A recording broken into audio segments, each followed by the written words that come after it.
Ya.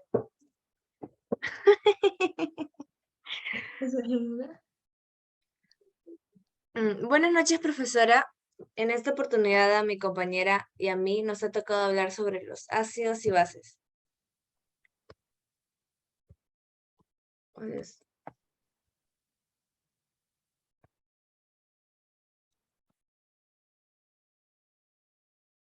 Existen tres teorías.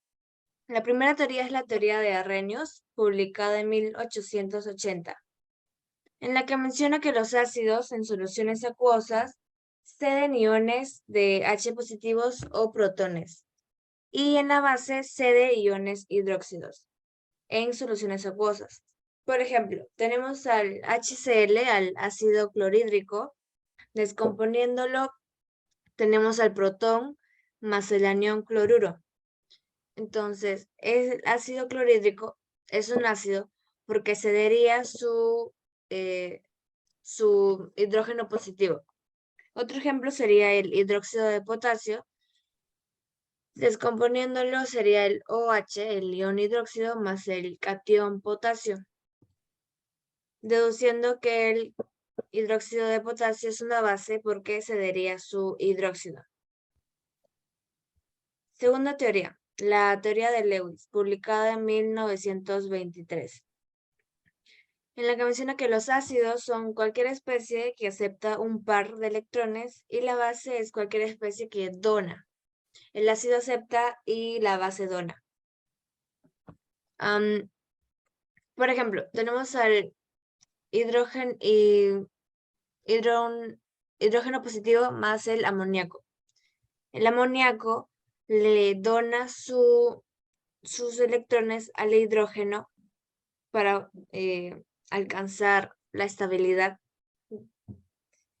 Y en el otro ejemplo tenemos el amoníaco que dona sus electrones al aluminio para que el aluminio logre alcanzar la estabilidad. Por lo que deducimos que el ácido es el aceptador del par de electrones, como el hidrógeno positivo y como el aluminio, y la base son aquellos que donan el par de electrones como el amoníaco. Tercera teoría, la teoría de Bronsted y Lowry, publicada en 1920. El ácido cede protones y la base acepta protones.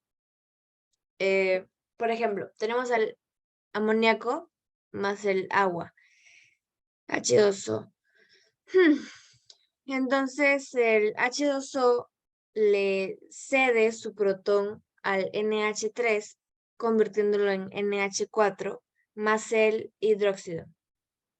El NH4 es un ácido conjugado de la base NH3 y el OH es la base conjugada del ácido H2O. El NH3 acepta un hidrógeno y se convierte en NH4 y el H2O cede un hidrógeno y se convierte en un par conjugado. Entonces el NH3 se convierte en se comporta como una base y el H2O se comporta como un ácido.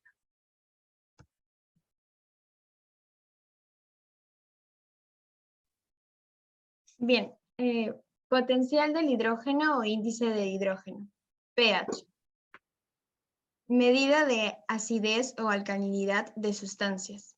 Para hallar el pH, la sustancia debe de estar en solución acuosa. Podemos determinar el pH a través de una operación logarítmica. Como vemos, la fórmula que está al lado derecho, el pH igual a menos ln, la diapositiva. La diapositiva anterior. Bien. Bien, como decía, la fórmula para hallar el pH está acá al lado derecho. pH igual a menos logaritmo por la concentración del ion hidrógeno positivo. Para el pOH igual menos logaritmo concentración de iones hidróxido. Acá vemos una escala de pH. Cuando el pH es menos de 7, es un ácido. Por ejemplo, tenemos la naranja. Cuando el pH es 7, es neutro. Por ejemplo, el agua pura. Cuando el pH es mayor de 7, es un básico. Por ejemplo, el bicarbonato. Así. Trastornos del equilibrio ácido-base. Tenemos dos tipos de trastornos, la alcalosis y la acidosis. La alcalosis. ¿Qué es la alcalosis? La alcalosis ocurre cuando el pH aumenta por encima de 7,45, produciendo un estado de alcalosis.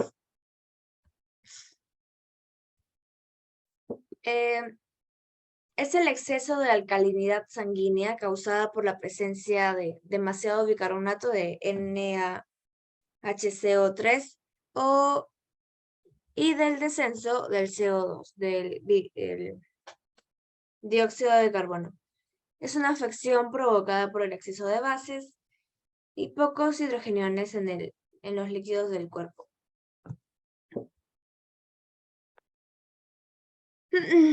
Existen dos tipos de alcalosis, la alcalosis respiratoria y la alcalosis metabólica. La alcalosis respiratoria ocurre cuando una hiperventilación provoca una eliminación excesiva de dióxido de carbono en la sangre, provocando una sobredosis de ácido acetilsalicílico y ocurriendo una concentración baja de oxígeno en la sangre. Por eso es que nos produce la hiperventilación, ¿no? La falta de aire. Puede causar ansiedad, fiebre, hiperventilación, confusión y temblor en las manos. Entonces, la alcalosis respiratoria ocurre con un exceso de pH, una disminución excesiva del CO2 y del HCO3. La alcalosis metabólica ocurre cuando el organismo pierde demasiado ácido y acumula demasiada base. Se produce por el exceso de sustancias alcalinas como el NaHCO3 o el bicarbonato sódico. Puede causar contracciones musculares, náuseas, vómitos, hormigueo o espasmos musculares prolongados, los calambres. En la alcalosis metabólica hay un exceso de pH, un exceso del CO2 y un exceso de HCO3.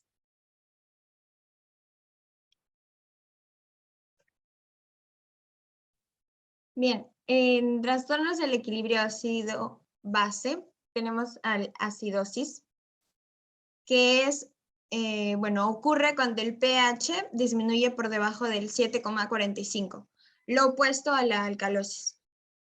Dentro de la acidosis tenemos acidosis respiratoria y acidosis metabólica. La acidosis respiratoria es el descenso del pH debido al incremento en la reproducción endógena de ácidos. La disminución de la excreción de ácidos, ganancia de ácidos oxígenos o condicionada por pérdida del HCO3 y también la disminución de la PCO2 por compensación respiratoria. Notamos aquí que el pH disminuye, el PCO2 se excede, el HCO3 también se excede. Y en el caso de acidosis metabólica, la acidosis metabólica es la acumulación de ácidos en el organismo. Los riñones contribuyen a mantener el equilibrio adecuado de ácidos en el organismo. Los síntomas que presentamos cuando no tenemos... Tu micrófono está apagado.